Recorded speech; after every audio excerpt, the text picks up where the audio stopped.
Hi, my name is Chelsea Colomb, and you're listening to Return, Lenten Reflections from All Saints Catholic Church in Dallas, Texas. Thanks for joining us.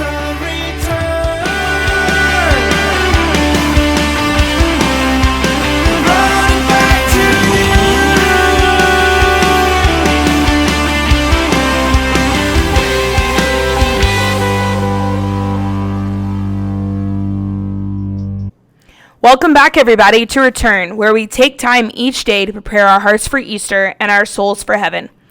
Today is the 18th day and the Saturday of the second week of Lent. Be sure to go ahead and subscribe on your podcast platform or however you're listening to this so that you won't miss any of our daily episodes, which will be published every morning at midnight. If you miss a couple days, that's totally fine. You can listen to a few at a time or just join in wherever we are. You don't have to have heard everything in order. Just join in when you can. Now let's dive into our reflections for today. Throughout the season of Lent, we have this theme of return and returning to the simplicity of life and what we know, and returning back to the Father. And often we have moments that we, at the beginning of Lent, that we want to sacrifice things throughout the season or do things extra. But I think we often forget that sometimes returning to the sacraments, returning to prayer is really the greatest task that we can do. And what a beautiful reading we have for the gospel found in the 15th chapter of Luke. The parable of the prodigal son, the parable of the lost son, the parable of the two brothers, known by several different names, but it's a very familiar story to all of us. As we know, the father has two sons. One of the sons asks for his inheritance, and so the father splits the inheritance between the two sons. The older son keeps it, does what he's supposed to do, continues to work for the father. The younger son thinks, great, I've got it all, I'm going to head out. And really he ends up just spending all of that money in not really making anything worthwhile throughout that time that he's gone. And when he realizes that he really has nothing left, he decides to return home to his family. And we may have moments that we feel like that we've just gone out and used up everything that we've been given or just made poor decisions. And we return to those that we know, hoping that will be accepted back. And what a beautiful image we have here in the gospel. Because it says, while the son was still a long way off, his father caught sight of him.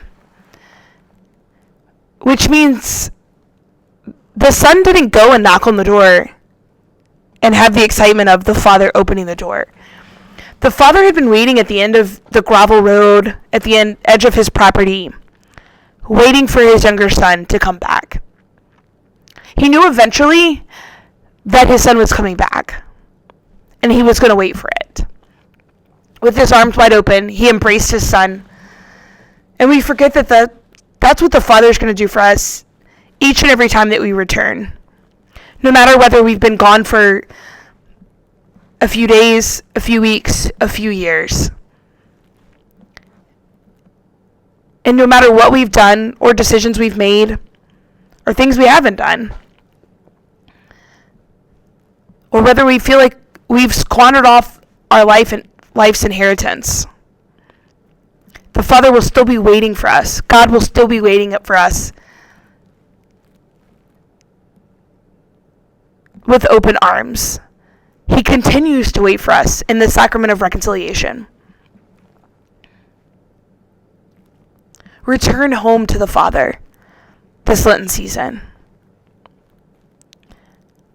We also may have times in our lives that we feel like the older brother. We feel like we did everything perfectly. We wonder why the party's being thrown for the one that didn't necessarily do things perfectly. And sometimes that requires us to look within. We have to look within to see the presence of the Father working within us, and how that may be calling us to greater conversion within. So I challenge you during this Lenten season to run back for the Father. Not walk, but run. He's waiting for you with open arms, as the Father in this parable did for his youngest son. He will slaughter the fattened calf. He will throw a party, because you were lost and have now been found.